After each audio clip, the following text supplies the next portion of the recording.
Some men rise, some men fall. Some help others to reach the top, while others stand watch. Who are we? We are the risk takers. We are the fighters. The regular everyday men, the downtrodden, and the uprisen. And this is The Daddy Show.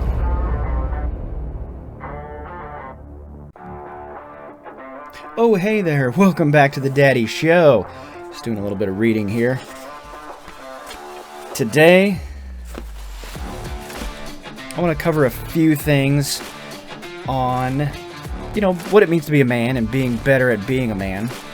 But first, I want to remind everybody to go check out the Discord. The link will be in the description if you are seeing this on YouTube or Rumble or something like that. If you're listening on Spotify, I'll have a link in the description on the Spotify video as well. Or the Spotify soundtrack, the MP3, whatever you call it. Anywho, so that being said, please check out the Discord. Please also keep your eye out. We are going to definitely go into more detail on the last podcast on abuse and how we as men need to treat women. And we are going to get it from the perspective of women who have been in some of those situations on the receiving end. So it's not fully set in stone yet, so I apologize. I don't have a great timeline or anything like that to present to you. However, just know that we are going to have women on talking about living in that situation, and I think it's going to be very beneficial for both men and women, and I hope you will tune in and keep an eye out for that coming, and tune in and enjoy. So, that being said, I'm going to dive right in here to today's podcast. I want to keep it short and sweet again. Going through puberty again. Reading the book Wild at Heart, and it's a great book so far. I'm loving it. And it talks about a lot of the struggles that I think we are all feeling today. I know I am seeing it, noticing it, and it's a lot of the reason that I'm doing these podcasts, and a lot of the reason I'm doing all this. A lot of the reason I have the Discord server going to try to help bring camaraderie and fellowship to men everywhere. Because and from what I see on YouTube and other podcasts, I mean, there's this huge yearning for this information, and it's nothing new. I felt like it was something new, but as it turns out, it's not. And the more I read and the more I research and learn, and it's been going on for a long time, and it seems to be a repeating pattern. So in here, it talks about why don't men play the man? And I think that's a question we've kind of been alluding to so far in this podcast. It says, why don't they offer their strength to a world desperately in need of it? I think that's where we're at. I think that's how we all feel. And it basically lists two reasons why he thinks, and this is written by a man named John Eldridge, lists a couple of reasons why he thinks this is, and I agree and disagree with his reasons. He basically is saying that men wonder if they have enough strength to offer, and that they're not certain that it's going to be well received, or that they wonder if it's going to be well received or that it's going to be enough. So I agree 100% that we as men, I personally feel like it's not enough. Like, the strength that I bring to the world and my whatever manly traits that I have either aren't enough or just aren't desired. I think that's the biggest issue. I don't feel like it's what's desired. We as men, and this is for the women here, that we as men, we play off of very heavily what we see in the world as far as what we think women are attracted to. So there's a lot of things I want to cover here. A few things. And I want to try to be as concise as possible and still cover them without getting too deep into detail. And so I think that the first thing to cover is that no, I don't agree that that men don't feel that they have enough strength, because I think that a lot of us do feel that we have enough strength to be a real man in this world. I think the real problem comes down to two things, and they both are the same thing. They're just from two different groups of people. One is society doesn't care for real men. The society that we have today just doesn't seem to want to welcome us in. It doesn't seem to desire what we have to offer. And so then that then goes to the women of today don't seem to desire what a real man is, and that manly strength, and that little bit of that dangerous edge and all that. But they do, and it's shown in the men that women date. And that goes to a very important thing that I want to talk about today, is how it seems that nice guys finish last. You know, that's been a cliche saying for so long, but it feels true. And it's not totally true, but it seems in some circles that it is. And I think it depends on what circle you're in and the type of people that you surround yourself with. But even looking out into society and women in general, I know when I was in my 20s, and that's what a lot of this podcast is about, is talking about the mistakes I made in my 20s and the life I was living. I was trying to live and cater to the women of that time. And right, wrong, or indifferent, what I saw was their desire was they wanted the bad guy. You know, they didn't care if they were being told the truth. They didn't care if they're being lied to. They didn't seem to really care about substance. All it was money and a bad guy, basically. Like, how edgy could he be, you know, and how much money can he spend on me? That was basically what my opinion of what women wanted was. That you just had to have money, or at least make it look like you have money, at least pretend really well, and then not treat them the best, because they don't want to be treated well. They just want to have money spent on them, and be treated dangerously, be treated poorly, really. And that's not the truth. That's not the case at all. And I think where women can benefit from this is hearing that, men like me felt that way, and we feel that way, and I'm sure it's still the same. And the thing you ladies can do about that is to not fall into the trap of being attracted to those men just because they're willing to buy you a drink at the bar, And so I think, unfortunately, women have some burden to bear in what they're willing to accept, because what they're willing to accept today tells a story to the man of today and tomorrow, and we men will feed off of that. And so if we see that you're going home, like, let's just say we happen to be men and women in our 20s, living up somewhat of a party scene, like I've talked about before, and like we talked in a previous podcast, and let's say we're living that life, we're going to bars and just hanging out at clubs and things like that, and trying to pick each other up, go out and hook up, basically. I don't know if that's what the kids are calling it these days. I really don't know. Don't care. But let's say we're living that life. We want to attract the opposite sex for whatever reason, either, to spend time with in the evenings, afternoons, weekends, whatever, or if we're just looking for a one-night stand. Let's just say we're trying to live that kind of life. So if we go to the clubs and bars and everything, and all we see are women getting hit on and successfully hit on by men who appear to have money, who are willing to spend a whole bunch of money on them, who buy them all their drinks at the bar that night, and then they leave together, ding, light bulb goes off in our head. Oh, hey, we just have to act like that guy. We don't know anything else about the situation. Maybe they had some major things in common that they talked about that then led to them leaving together. But all anybody saw was money being spent.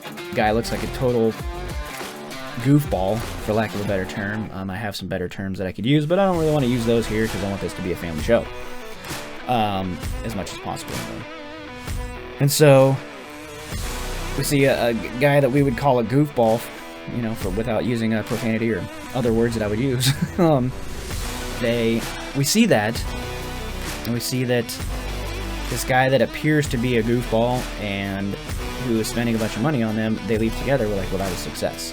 So that's what it takes, and that's what we move on. And especially when you see it over and over and over, and I did see that a lot.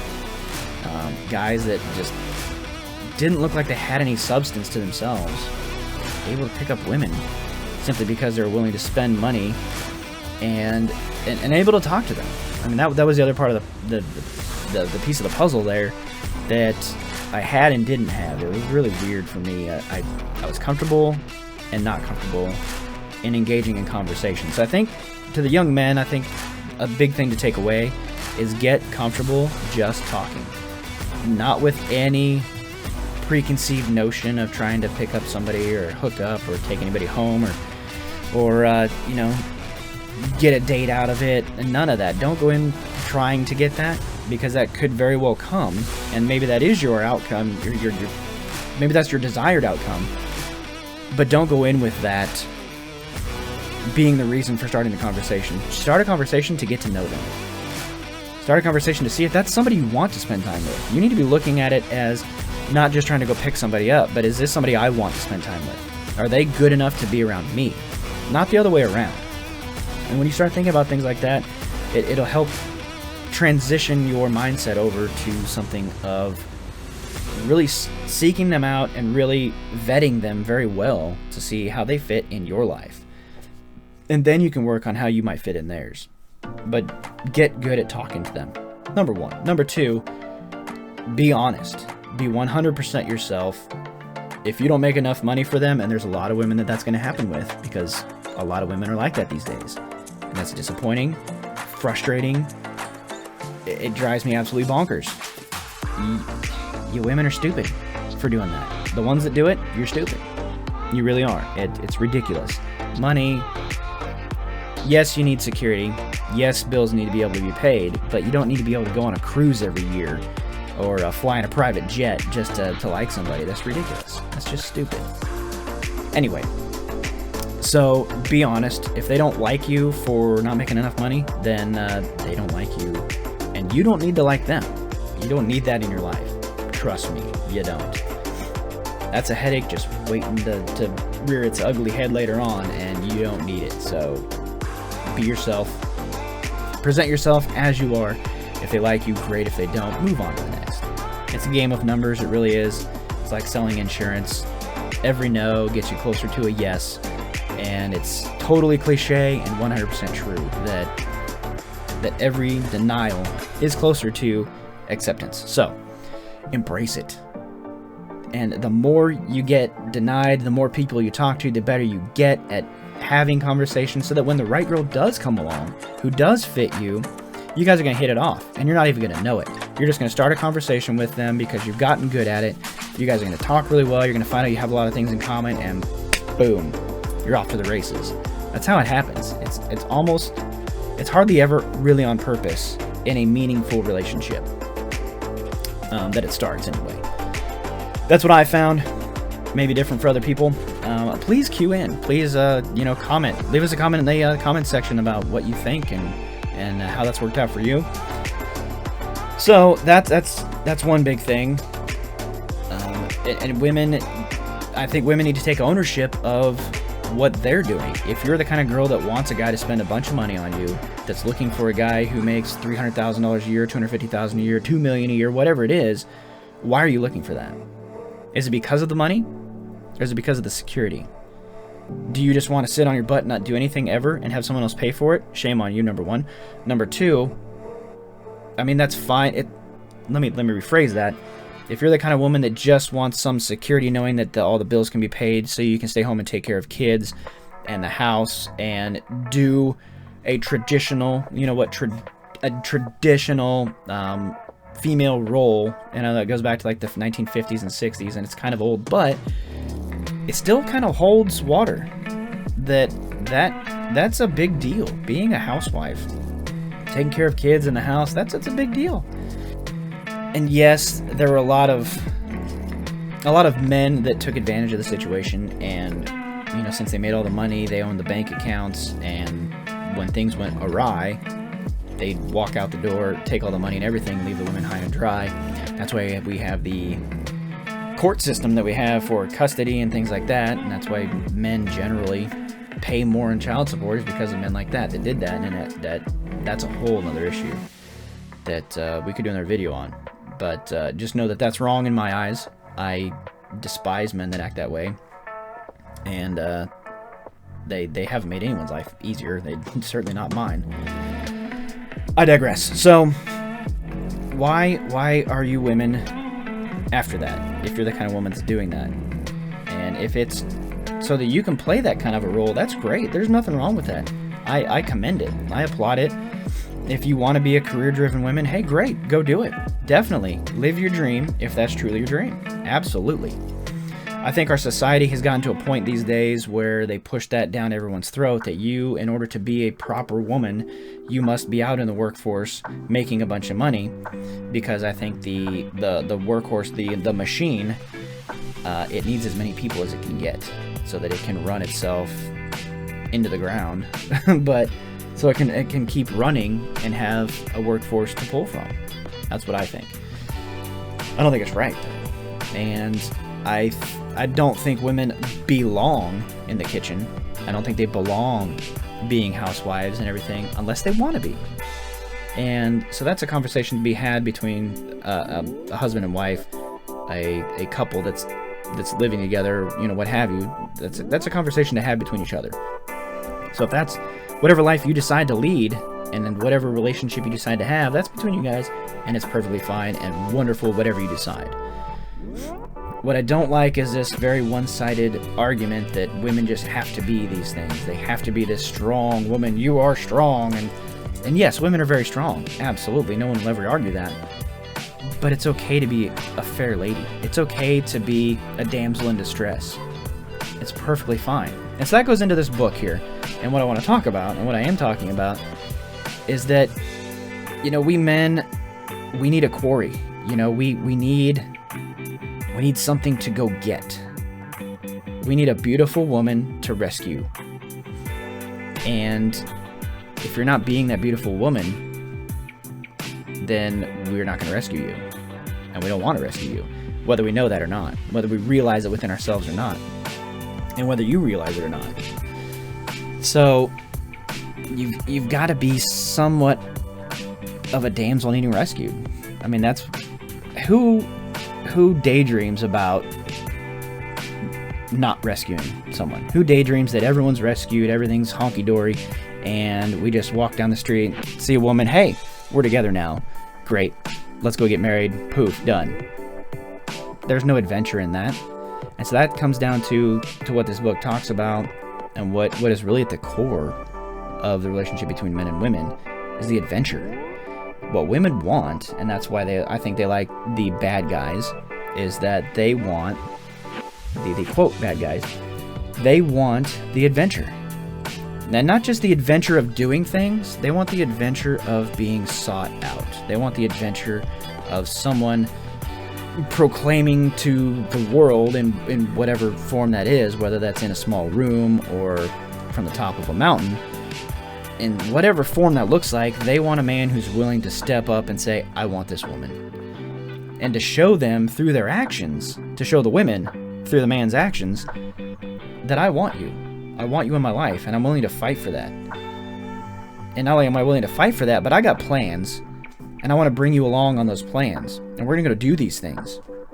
And I think that's what women really, really want. And I think that's why they're attracted to those certain men, because they whether or not it's true, I mean, there's a lot of guys good at pretending that they have these things going on when they don't, just to pick up women.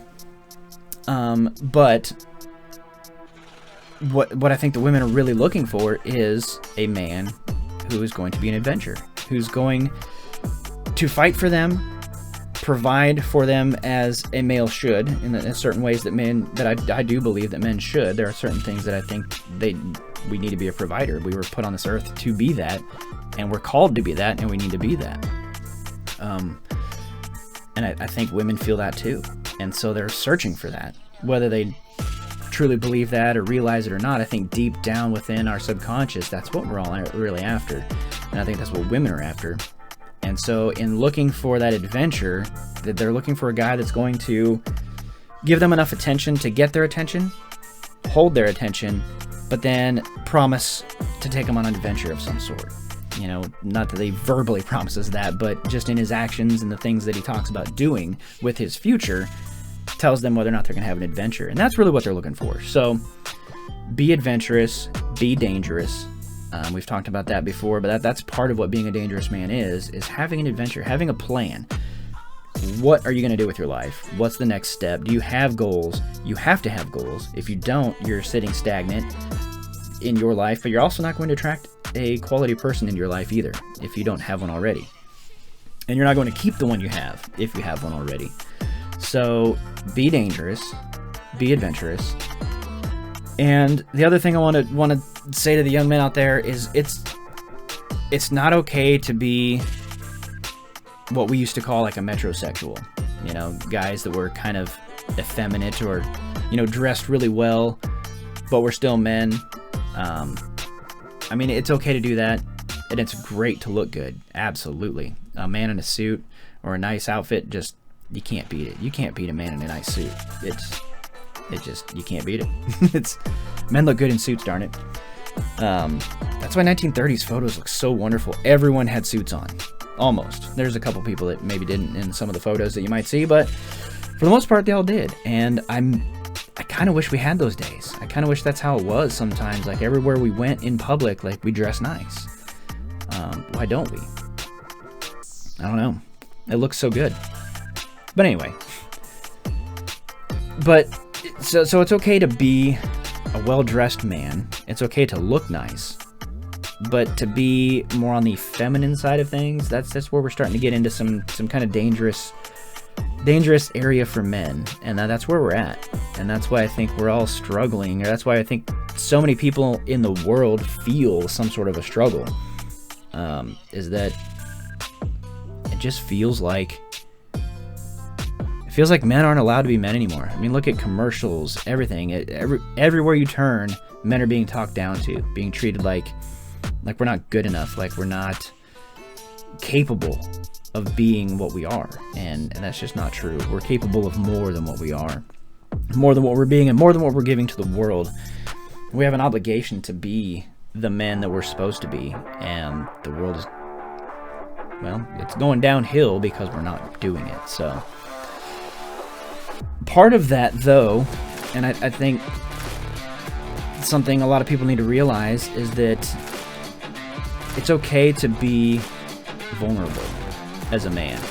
Now, you don't have to be, you know, crying on your girlfriend's shoulder or anything like that, and it's okay if you do, absolutely. But you need to be vulnerable to someone. You know, it doesn't necessarily have to be to the women in your life. You need to find a way and be comfortable being vulnerable to someone.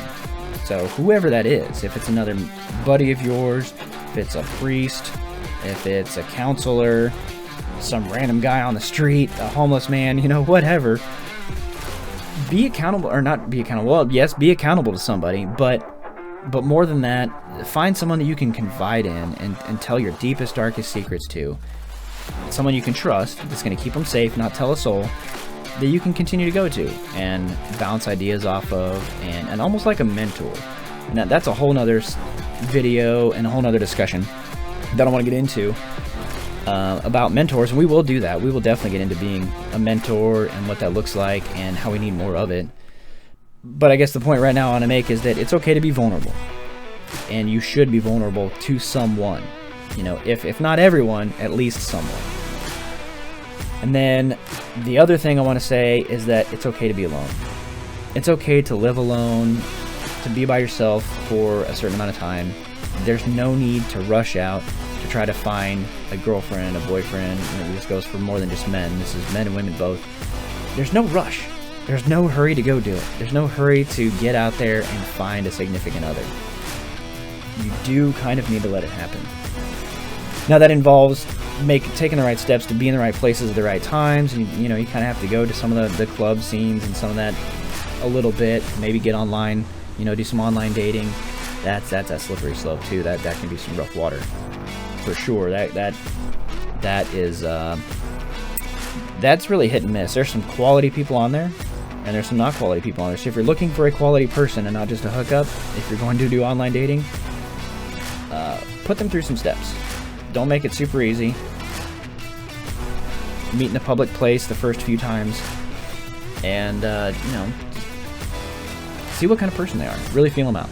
Don't be in a hurry. So there's no rush to find a significant other, and to let it happen. Honestly, for me, every time that I'm not trying to find someone, that's when it happens. Every time. And I think it's because in order to get to that place, you have to have finally just said, you know what, I don't care anymore. I'm going to be me. I'm not going to try to be someone I'm not. And if no one likes it, I don't care anymore. I just don't care. And then you're going to be yourself, and you're going to be living your life, following up on your goals. You're going to be trying to reach your goals because, well, why not, right? That's what you have at this point, is just those goals to go reach. So go do it. Go make it happen. And in the process of that, somewhere along the way, someone's going to come along that's probably going to blindside you, and you're going to say, what the hell, where'd you come from? Where have you been my whole life? That gets said a lot, I think, with a lot of people, and that's how it happens.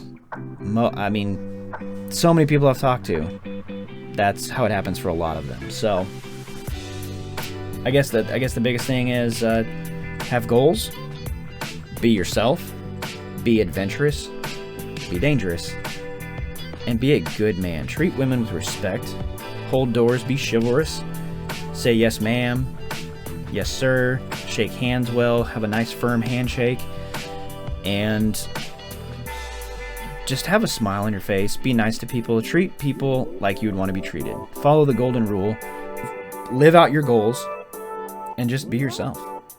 And things will start to come to you. So have great thoughts, be thinking about all these wonderful things you want to have happen in your life, and try to go make them happen. One step at a time, one day at a time. Set some goals, work toward those goals, and all this stuff will come to fruition for you. If not at once, at least little bits and pieces here and there along the way, and things will start to look really good for you. So with that, I think that's all I wanted to cover today. Let me think if there's anything else. Well, I think that's it. So if you enjoyed this, I hope you tune in for the next ones. And if you didn't enjoy it, I hope you tune in for the next ones. And, you know, definitely leave a comment wherever you're listening to this at. Leave a comment if possible, and tell me what you want to hear. Tell me what you want to see me cover, and what conversations you'd like to see had. And like I said, we will be doing more on abusive relationships and treating the opposite sex correctly, mostly men treating women correctly, and what that looks like. And we might go into some of the whys and the whats, but mostly just the what not to do's, probably to start with. And then we'll just go as deep as this rabbit hole goes, and we'll see where the end is. And that's pretty much what we're going to do. So hope you'll tune in for that. And yeah, that's all I got, I think. So thank you for listening to my monologue, and I hope you enjoyed it. Hope it helps somebody somewhere. I know I didn't go too deep in any particular topic here, and I just wanted to cover a few things as quickly as possible. So I apologize, I'm not going in too deep onto any one thing. So if there's something you'd like to go deeper on, join the conversation. Join us over at the Discord. Let's discuss it, and if we need to make a video on it and get it out to everybody, let's do that. But please get involved with the Discord, and let's get a conversation going, and reach out to me. Leave a comment on the video, and just let me know what you want to see. Let me know where you're at, and let's build each other up. So with that, this is the Daddy Show. As iron sharpens iron, so too does one man sharpen another, and I look forward to seeing you in the next one. Thanks.